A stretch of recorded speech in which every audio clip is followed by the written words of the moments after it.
So I was trying to go on the podcast. So I DM'd the Fresh and Fit podcast asking if I could go on. And they said, they saw that I had like a pretty big TikTok following. So they said, you can come on the show for free. We'll like put you on for a week. We'll plug all your accounts, all this stuff. If you can get an account to 100,000 followers on TikTok.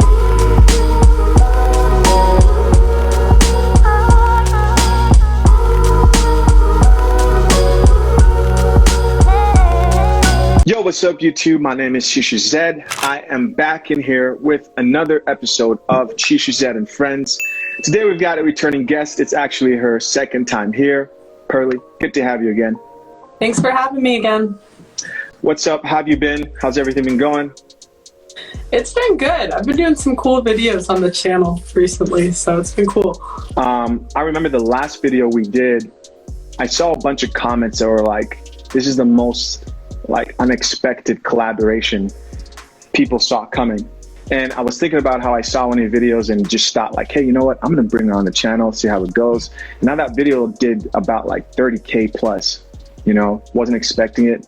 And it was a good conversation. Yeah, I don't know why it was unexpected. We're in the same, it's the Manosphere, we're in the same type of YouTube. I didn't even know, how long have you been doing YouTube? I think I started in December, but started actually posting consistently in March. Okay. So a lot of people don't know that you were a TikToker before you were a YouTuber. And you have almost, I think, about like 1 million followers on TikTok. How'd you get started out in TikTok? Well, my parents do pretty well for themselves.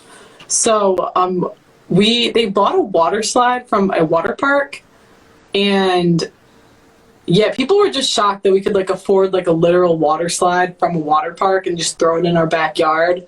And that's like what initially blew my account up. Was it like a viral video of you guys on the water slide? Yeah, well, it was about bringing the video to the town. Do you want to hear the full story? I don't have to put it in here if you don't want me to. You go ahead, tell me. Okay. My dad, basically, like, it's a small town in rural Wisconsin. My dad bought a giant ass water slide, and it's like an eyesore, obviously, like an industrial sized water slide. And the whole town, this is like the most interesting thing that's happened to them ever. So it was like a whole committee. That's how small the town is. Yeah. And so there was like, basically like half the town wanted the water slide up and half of the town didn't want the water slide up. And it was a big like issue. Oh, it was like a problem. Yeah. So they had to go to like a court hearing about the water slide. No fucking way. And because they said that the water slide was taller than the house, and you can't have something that's not a structure taller than your house. So then my dad just attached the water slide to our porch, so it was part of the house, and they couldn't do anything. Got you. And so you documented that whole experience, put it on TikTok, and people started to watch you. Sounds cool.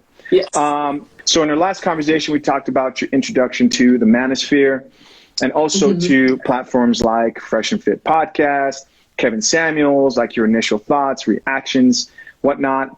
Recently, you told me that you were in works or trying to help out Fresh and Fit get some of their content on TikTok.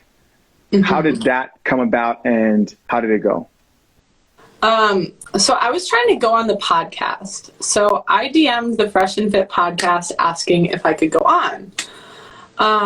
And they said, they saw that I had like a pretty big TikTok following. So they said, you can come on the show for free. We'll like put you on for a week. We'll plug all your accounts, all this stuff. If you can get an account to 100,000 followers on TikTok. And I just thought it would be pretty easy because they already have viral content. I could just cut it up and put it on a second account. Yeah. So I started building their account, and I tried to put the most PG content I could find that I didn't think TikTok would ban. So if you gave me an example of the type of stuff you were trying to avoid putting on TikTok, what would you say would definitely get them banned? Sleep with 50 girls before you commit to one. what do you say? Like they talk about women like they want to like train them sometimes. Okay. So I was just thinking, so I read their community guidelines, like actually, and I don't remember why I thought that the women training one was bad, or like what guideline I thought it violated, but that was my conclusion. Mm-hmm. So I only picked one Fresh and Fit clip that I put on the account. So I found their most viral clip on their like Fresh and Fit Clips account.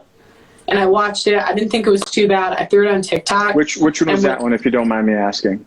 Was it the feminist one with no, it was like let me look. It was like the future of modern women is like bad. Okay. It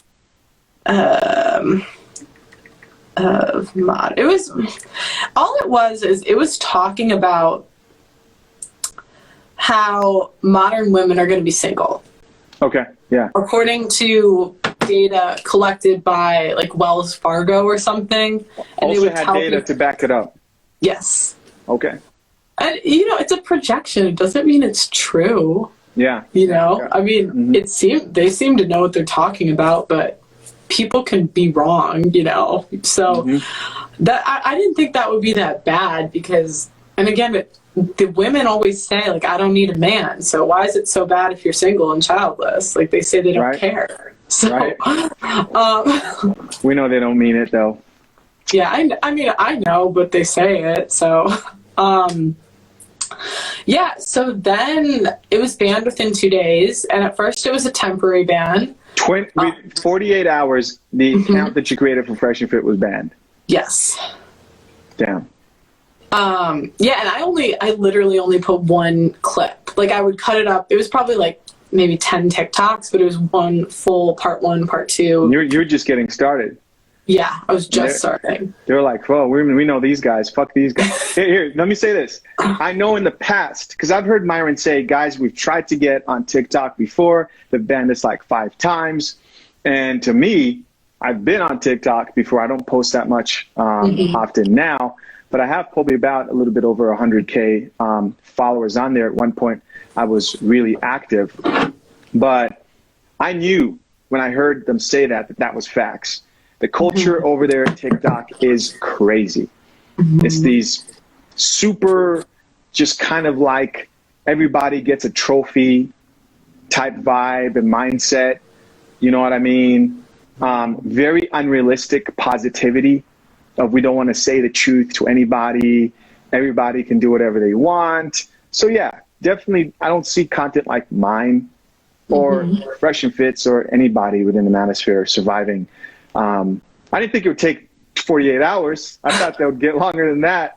But that's crazy. That's why I don't put any of my Manosphere content on my TikTok. It's completely separate. Okay, so they just closed out the Fresh and Fit podcast TikTok, or what did they do? Oh, so they banned, so they first did a temporary ban on the Fresh and Fit account. And then after about a week, they permanently banned the backup account of mine. And they also banned my device. So they banned me from logging in on my device. Wait, to your account as well from the phone that you had? Yes, my phone is like banned from TikTok, my IP. Fucking nuts, man. Yeah, I mean, luckily I just bought a new phone, but... Okay, yeah. Another thing they're doing on Instagram is banning people at an IP level as well. Oh, is it YouTube? Is it YouTube or Instagram? One of those. But yeah, they're not just banning you now on these platforms just from like an account you create. They're like, want to ban you and the phone that you're fucking using. Mm-hmm. So you have to go purchase a new phone. So of course you went and bought a new phone mm-hmm. so that you could get on and use your TikTok. Mm-hmm. And I'm sure, you probably make money off that. So you want to keep that going. Mm-hmm. Crazy, man. Yeah, and I was nervous because I had a couple brand deals coming up and I wasn't sure. Luckily, I got it back before they wanted me to post it, but I was creating content for Weight Watchers. Oh, shit. And so it was like probably one of my biggest brand deals. And they said, I knew that they needed, that I was going to post soon. And I was really nervous I was going to miss it. Wow. So what's the update now since you've been banned from that account? Oh no, well I'm back on my main account. Oh yeah. I'm just the backup account was banned, but not my main. You got your new phone and now you've got access to your TikTok. Yeah. That's crazy. So you get banned. Did they ask you like, what's up? How's it going, Pearly? What happened to our 100K TikTok page you're supposed to build this? No, I mean, they weren't really, I mean, I just reached out to them and told them that it was too risky for me. It took me a year to build the account I have, and I don't know if TikTok will go farther if I, and I just spent $1,000 on a new phone. Yeah. So, I just told them I couldn't do it. It got banned. That's crazy, man. I think it's to the point now where, especially places like TikTok, it's getting weird for me. It's getting weird for me that you can't get on there and say something like, hey, women who act like this and continue to call men trash will be single. You know what I mean? But if you go on TikTok and go look up the men are trash hashtag, there's a lot of that shit on there. You know? And that's the weird part for me. It's like there's an obvious push for like this female empowerment content on TikTok. And it's like everybody gets a trophy mentality. But if you're a man, you can't speak out and say, hey guys, this is how you get laid. Hey guys, don't be too nice to women because not all of them are sweet angels. You know what I mean? Hey guys, have some standards. You can't get on there and say things like that. And it should be allowed. I wonder how long that type of culture will last on the app. It's got to not work out for them on the long term. Do you see yourself in the future being able to post Manosphere content on TikTok, or do you think that's just never going to happen? I mean, some people in the Manosphere do pretty, like Kevin Samuels does pretty well on TikTok. I've seen him on there. Yeah. But I think it's possible. They're from different accounts, though. I'm assuming they get banned all the time. No, I think he has an official account now. I'd have to check, but I'm pretty sure I saw it the other day. Let me look.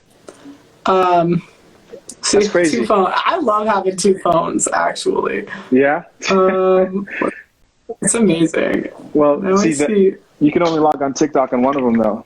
That's fucked up, man. Yeah, I know. The only thing is I don't have LTE. Oh, maybe you're right. Maybe he's not on here, actually. I don't see him lasting on there at all. Here's why I know for a fact I knew for a fact he probably wasn't on there. There's like this mob mentality on TikTok where you can't do the same thing on YouTube that you can on TikTok. If 100,000 people all of a sudden decided like, hey, let's go get this person, let's go report their account, TikTok will honor that like mob mentality and take that place down. I don't know if that's something they're trying to do, like for the people, but you know, and regardless of like freedom of speech, we're going to be for these mobs of people who disagree with like things that might not be true. Keeps people from having real conversations. Even something like we're doing right now, you know, people would find very offensive that we would dare talk about the idea that men could push male empowerment. I think a lot of people who are on TikTok should be smart about building somewhere else, like the way you're doing right now on YouTube. On a platform like that where people just get canceled any other time, doesn't matter what you do. There are these huge corporations that you can't really even like send an email to. You can't really talk to anybody about it. And if you get taken off, you're taken off forever. I think it's good that you're on YouTube building something different. Actually, if you get big enough on TikTok, you get your own like person. Oh, wow. Yeah, I'm not there yet, but I know people that have like literally a person, and if they want a video taken down, even someone else's, they just text that person and they get it taken down. Okay. But yeah, if you're not big, then no, you're shit out of luck. It's like how the world works, right? Yeah. It's like the richer get richer, the more powerful get more powerful. The more influential you get, more influential. I remember something you said the other time when we were talking was, you have these like young minors dancing like real provocatively to music on TikTok. And for some reason that's okay, right? To have that out there in the open, but go on there and say something like, hey, if you act like this as a woman, men don't like this, and you will end up single. It's like, oh, now you're pushing it. Real weird stuff. And it's and honestly, it's helpful for women to know. Like, if you want to be married, I mean, it's helpful to know what will help you get there. So I don't know why women hate it so much, because, it'll help you get married at some point. And honestly, like, they don't ask for that much. What do they say? Fit, feminine, and friendly? Yeah. Like, okay, be fit, be nice. And feminine's kind of hard, because I think some girls just, like, that's their personality. So I think that's why some girls get mad. But, I mean, 2 out of 3, you'll find someone, like... Here's the thing with the feminine thing, right? There's 2 sides to this. Number 1 is the willingness for the woman to embrace her feminine energy. That's the first thing, is that women have been so far removed from the idea of like what men like, that they do not even embrace that.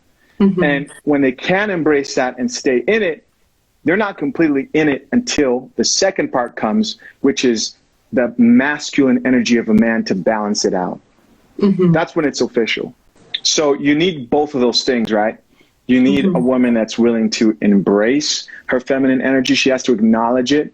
And then you need masculine energy there, because it's a yin and yang thing, where when there's a feminine and they're masculine, then those 2 people balance each other out perfectly.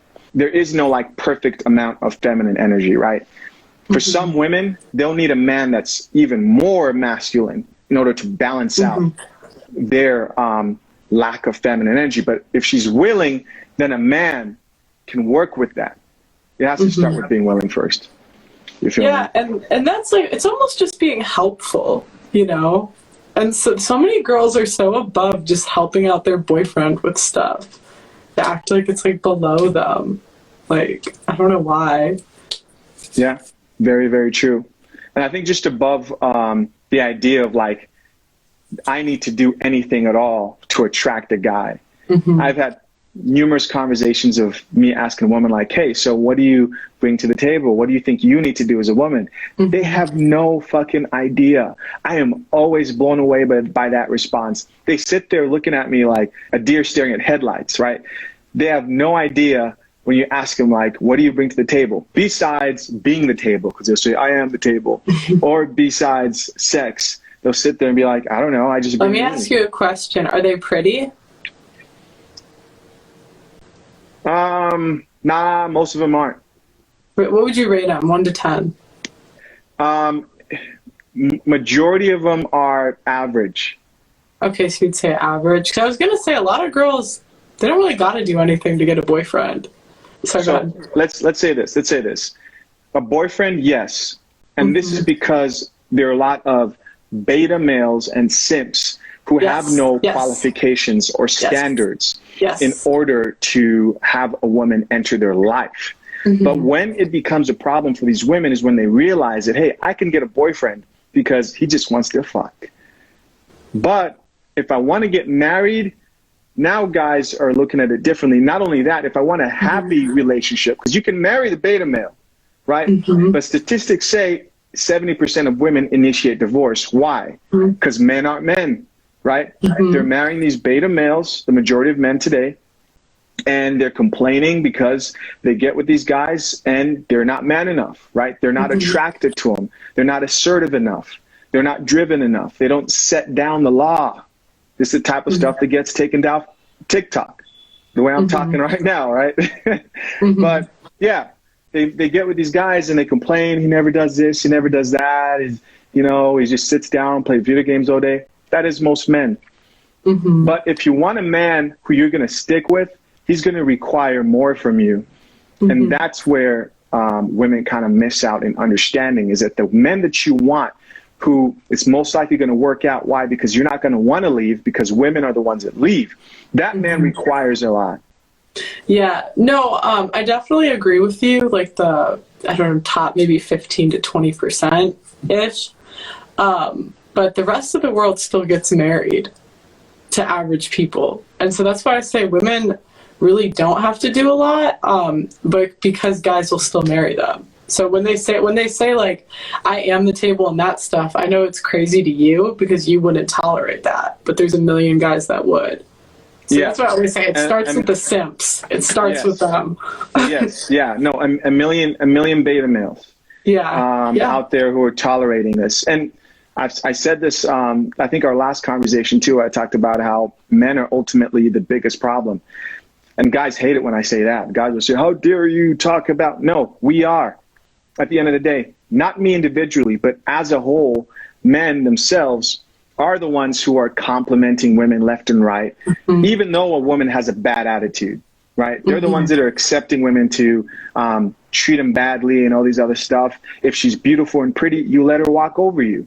That's the guy that's creating the girl that you're complaining about, right? I know we touched on that the last video we did. So I saw a YouTube video on your YouTube page where you were talking about, I don't know if it was a friend of yours and their experience with OnlyFans. I wanted to ask you about that. What was that conversation about? What were you guys were talking about? So that was my cousin. And she's been making money doing online sex work since she was 12. Yeah, I know. Bro. I know, I'm illegal. Yeah. Whoa. Yeah, so that's what we were talking about. Just like the different ways she's made money online over the years. And I wasn't really trying to, because I think a lot of times the Manosphere wants me to like put those girls in their place and all this stuff. But I wasn't really trying to do that. I was just trying to like learn more about how she got there and why. Jesus, I was not expecting that answer. Yeah. How old is she now? She's 22. Still doing it? Mm-hmm. Okay. She doesn't see anything wrong with kind of how she started, the age, now where she's at? No, I mean, she probably, like, obviously, she said she learned from a young age that men would give her attention for her body. And if you look at, like, her family is very nice. She came from, like, a middle class, I mean, they didn't, like, they weren't, like, super wealthy, but she was, like, middle class, normal family. She went through, like, her parents went through a divorce, so I think that, like, her dad's a little sketch, but it's not like you'd think, you know, you'd imagine, like, this crazy, I don't know, you would just imagine it to be a little bit more nuts where she's from, and it's really not. But it probably did have something to do with the fact that her dad is a little bit sketchy. But yeah, she just said from a young age, she got on the internet. It wasn't like supervised, and she just learned from a young age that she could get money from men on the internet. And then it just became like an adrenaline rush, and she just kept going. I just did a video about some girl in Russia who recently like jumped off like 22 flights high or something like that. And she was an OnlyFans model. And in that video I was talking about, I don't think people realize the mental toll that stuff takes on them. And also the other thing I was thinking about is like, when you decide to get involved in work like that, you kind of limit your possibilities of getting employed in some places too. Another lady was talking about that on a video I was watching. She said, you know, you want to think about certain jobs you won't be able to have because your pictures are on there, and if they find them, then they're just going to get, you know, let go of you. And I think that that could be a trap for a lot of women when they realize that, like, hey, I've been doing this for a while, can't really stop, I'm just kind of too deep. And you got to ask yourself, if you're considering OnlyFans or anything like it, is this something that I can handle long term? Yeah, I've always said, I don't think women are meant to do casual hookups. And like, even, I know OnlyFans, you don't have to have sex, but a lot of people do. But I don't think women are really built for that. And I think the women that do find themselves built like the friends that I have that say they're fine with it, I knew them when they started doing that, and I know they weren't fine when they started. Does that make sense? Mm-hmm. I mean, they didn't do OnlyFans, but just like a lot of girls that I know that do like, you know, casual stuff. I just don't think women are built for that. So how did that conversation conclude overall? She'll keep doing it till... That's why I wasn't even going to try to tell her to stop. I mean, she knows my opinion on it, but a lot of girls like that, once they're that far deep, there's nothing you can really say to them. Like, they're going to do what they're going to do. It's like an addiction, maybe. Yeah, that's what she was saying. She said it's an adrenaline rush. The fast money. Yeah, it's like the validation of getting the money as soon as you send a picture or send whatever. Wow. Yeah. Interesting. Yeah, so be careful. Sorry, go ahead. Be careful with your kids on the internet because, again, she was from like a middle class, semi-normal family. Why do you think that it's so common to do OnlyFans nowadays? In my opinion, I think there's more strippers, OnlyFans model, that sort of thing, than 100 years ago. I could be wrong, but my intuition tells me it's a lot more common today than it was 100 years ago.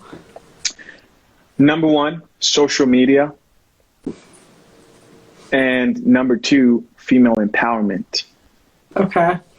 If you notice, a lot of times when women talk about female empowerment, it's never like, hey, we're going to build something really cool, innovate some new technology. Mm-hmm. It's like, this is my body and I want to fuck 100 guys and I shouldn't be judged for it. Mm-hmm. Whether or not, you know, you think that's female empowerment or not, what you can't deny is overall it's done more damage than it has good. If we really look at like that type of empowerment. Empowerment has become this whole thing about women basically like owning their sexuality, not being judged. Oh, I can be a slut too, and there's nothing wrong with that. You know, we have social media also pushing these whole like Instagram thoughts at the same time. Social media, female empowerment comes together. Hey, why don't we sell these naked pictures of ourselves online and not make it a big deal because it's okay if I'm a slut, but don't sexually objectify me. And now everybody's confused. Do you know what I think it is that no one ever talks about? I think it's the development of birth control. Because before, you had girls getting married between the ages of what? Like my grandma was married at 16. So you had girls getting married between the ages of 16 to 21-ish. Now they get married at 27. So that gives them like basically an extra decade to make bad decisions. Because there's no way their husband's going to let them do OnlyFans, you know? So here's what I think when I hear that, right? I think birth control gives you the power to, of course, like participate in sex without the consequences of a child. Do you think that power is too much for women? Do you think like they need the consequence of, do you think they lack like that discipline and they need that, you know, consequence to stay in line? Okay. Do you think, this is going to seem off topic, but it's like I have a point. Do you, like, if you wouldn't get fat and you'd have a perfect body, would you eat everything you could? If I wouldn't get fat. You were born, you have a perfect chiseled like body, right? You wouldn't gain weight, no matter what you ate. Here's the catch, will I still be healthy? Let's say no, you wouldn't be healthy, but you would look good. Then personally, I wouldn't. Do you think a lot of people still would though? Yes. I think majority of people I think it's would. the same, that's the same concept with birth control. And that was a good example. I agree because there's no consequence, and on the outside, like looking in, people like if there's no baby, people don't know. So the majority of people, I think, when they don't have consequences, don't do the right thing. Some still do, right? It's not like every woman can't control herself. That's definitely not true. I have friends, like I have a friend who had her first kiss on her wedding day, like literally. Wow. Yeah. So some women my RP mind fails to believe that. Really? Yeah. No, if you met her, you'd understand. The church. It might be true, but just you know the way it is. I try to train myself to think that, like, man, just assume the worst. So much craziness in this mind. Yeah, but girls that grew up in the church, some go crazy and some don't. So I know a couple girls that waited till they were married. Like I know at least 4. A lot of people don't know this about me, but I was raised up highly, very religious. So yes, I definitely do know there are those. And they take the Bible seriously. They take God seriously. And they will wait. There are those too. Yeah, it's rare though. I would say the majority of women don't. Like, clearly. No, but church girls are freaks. Majority of them are. But yeah, that's like the way I would look at it is when in human nature, if you take away the consequence, people tend to do the wrong thing. Like if it wasn't illegal to steal, would more people steal? Very true. I would agree with that, which is why I think there needs to be some sort of like structure and like consequences, and if you don't think there are immediate consequences, and you're a woman right now watching other women's lives and you're younger, you can see that there are long-term consequences to kind of thinking like this whole decade of just partying and having fun is just going to equal fun and that's it. You can see that it goes way past that, and you don't learn to get along and cooperate with the man and learn how to maintain long relationships. And just working on yourself, right? Working on yourself. That's a huge thing. That's a huge thing. But anyways, Pearl, thank you so much for coming on to another episode of Chisha Zed and Friends. Good to have you as usual. Hey guys, if you enjoyed this video, do your boy a favor, show me some love and hit that like button. Don't forget to give Pearl a follow on her YouTube. Subscribe to her YouTube. She does release content that's based on like Manosphere and stuff that we talk about over here, RP stuff as well. If you have any comments at all about anything we talked about, let us know what you think down in the comment section down below. I go down there and try to talk to you guys as much as possible, as much as I can. My name is Chisha Zed. Until next time, we're out, guys. All right.